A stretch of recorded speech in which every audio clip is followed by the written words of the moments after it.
Well, thank you, Jolyon, for those fantastic words of introduction. Actually, really setting out the tremendously exciting opportunities that we face and also the challenges that we all face and that I in particular face as the new Secretary of State.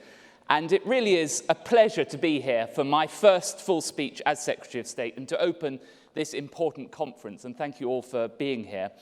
And I should begin by saying that I know that lately DCMS Secretaries of State have been a little bit like buses. You don't have to worry if you miss one because there'll be another one coming along shortly afterwards. So I would like to begin by reassuring you, that, first of all, that this is the job that I wanted, that I lobbied for, and that, Prime Minister permitting, I intend to keep for quite a period of time.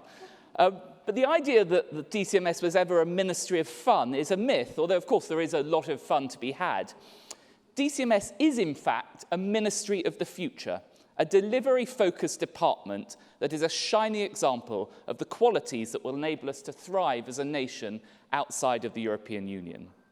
It's a department with real economic heft, representing sectors that are flourishing and growing. Few people would believe that DCMS sectors contribute more to the economy than manufacturing and agriculture combined.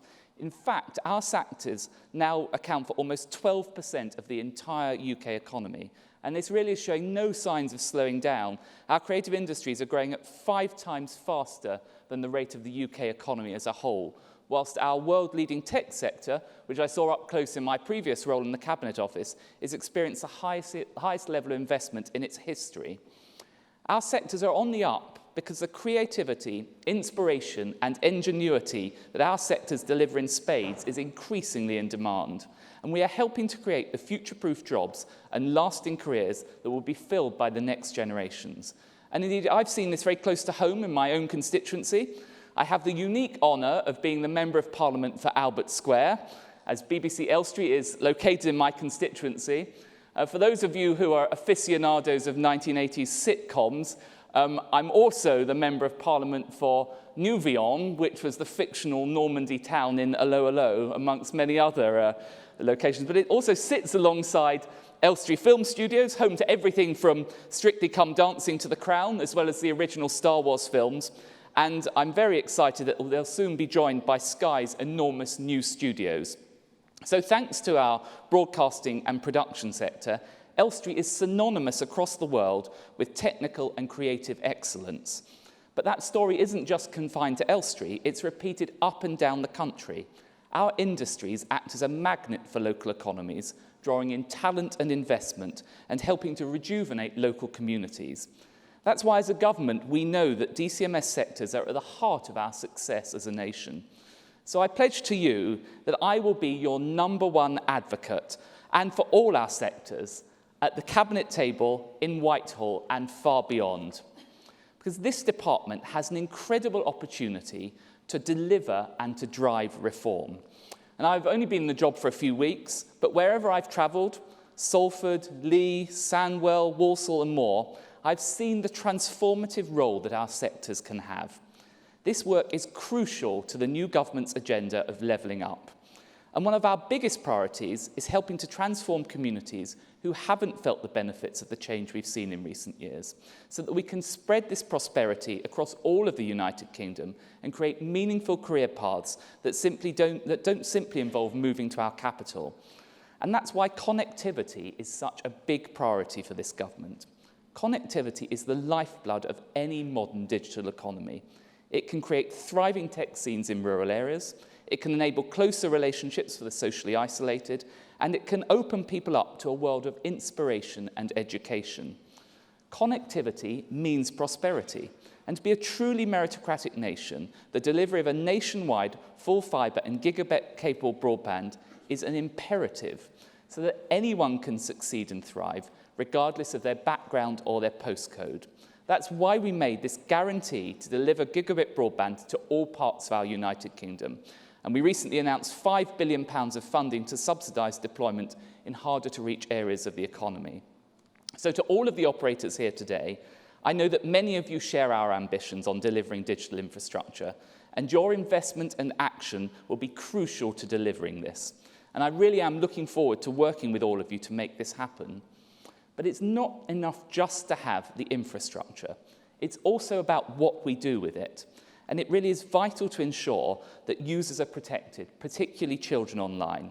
So through our online harms white paper, we are tackling online harms and holding tech companies to their promises. But I'm very conscious of the fact that we must be careful not just to see technology solely through the prism of harms against which we must guard.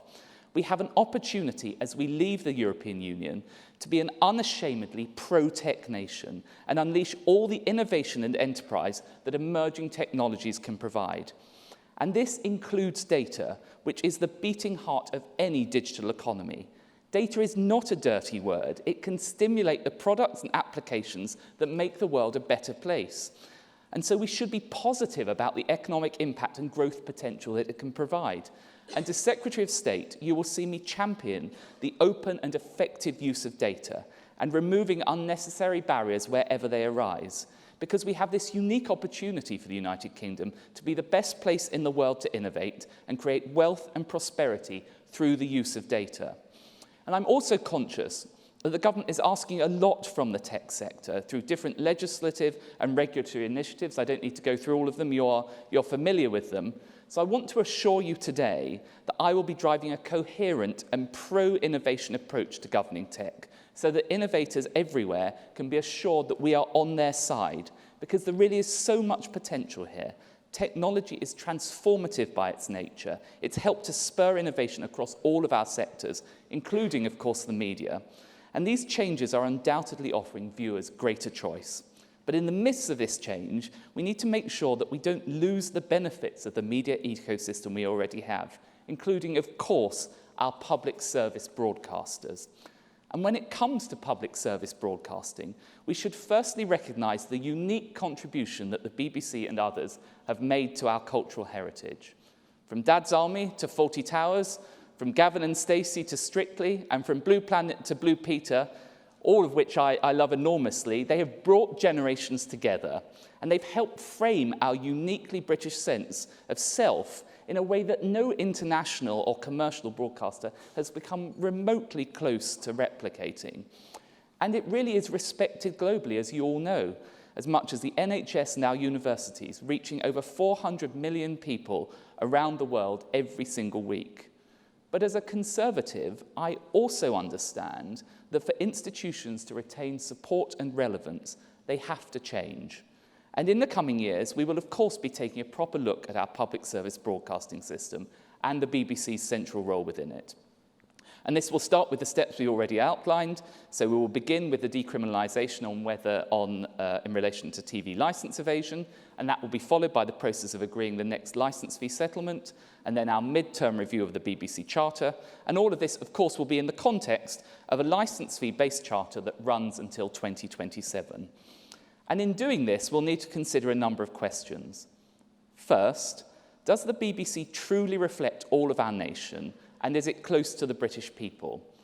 And I think if we're all honest, some of our biggest institutions missed or were slow to pick up on key political and social trends in recent years. The BBC needs to be closer to and understand the perspectives of the whole of the United Kingdom and avoid providing a narrow urban outlook. By this, I don't just mean getting authentic and diverse voices on and off the screen, although, of course, this is important, but also making sure there is genuine diversity of thought and experience. And this really does matter, because if you don't have that, you miss what's important to people. And at a time of proliferating content, being relevant matters more than ever. And the second question is, does the BBC guard its unique selling point of impartiality in all of its output? I'm sure many of you will have seen recent Ofcom research which shows the perception of news impartiality is currently lower for some public service broadcasting channels than commercial channels such as Sky and CNN. Ultimately, if people don't perceive impartiality, then they won't believe what they see and what they read, and they'll feel it's not relevant to them. And in this age of fake news and self-reinforcing algorithms, the need for that genuine impartiality is greater than ever. And the final question for me is the BBC ready to embrace proper reform to ensure its long-term sustainability for the decades ahead? All of us know that half of UK households now have a subscription to a major streaming service, and under 18s now spend half an hour a day on YouTube. So my generation really isn't just coming home and turning on the TV like we used to, but we're coming home and we're choosing what sort of content to consume and the platforms through which we do so, whether that's iPlayer or Netflix. And when you look to the younger generation, still the under 18s, they're much more looking at self-generating content on platforms such as YouTube. So when there's so much choice around, the BBC and our public service broadcasters do need to think boldly. So the BBC is an institution that must be cherished. And of course, we'd be crazy to throw it away. But it must reflect all of our nation and all perspectives. And it must rise to the challenge of how it will ensure its sustainability as a crucial service in a rapidly changing world. This work and the work we are doing as a department is crucial because we have so many chances to demonstrate we're a nation that's fizzing with creativity, openness and ambition, and to boost our economy and soft power as we do so. And I very much hope to be leading the DCMS, Department of Culture, Media and Sport, in 2022, a year which will be an incredible milestone for our country. We'll be marking the 100th anniversary of the BBC. We'll be celebrating the Platinum Jubilee of Her Majesty the Queen. We'll be welcoming the world to Birmingham to host the Commonwealth Games. And we'll be hosting a UK-wide festival showcasing our creativity and innovation led by Martin Green CBE. So 2022 represents a brilliant opportunity. And I hope that you can add your talent and expertise so we can make it the best it can be. Because we're writing a new chapter in this nation's history. We're at the start of a new decade, a new government, and a new future outside the European Union. And when we think about the kind of country we want to be, open, creative, fearless, and groundbreaking, our sectors will be crucial to Britain's success. And I really can't wait to work with all of you on this vital mission. Thank you.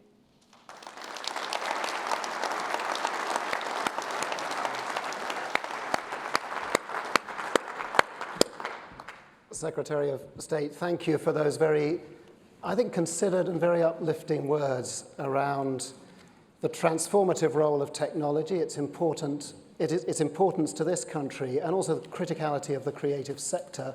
And you've kindly agreed to answer a couple of questions, yes. So thank you for that. I thought I'd start. You referred a lot to the BBC in your comments. Do you just want to give us a sense of the future of public service broadcasting in this country under your governance? Yeah, well, I hope I gave you a flavour of it in my opening remarks. I really am acutely conscious, and of course it's not just the BBC, and there's sometimes a tendency to look at all of this through the prism of the BBC. We have other fantastic public service broadcasters.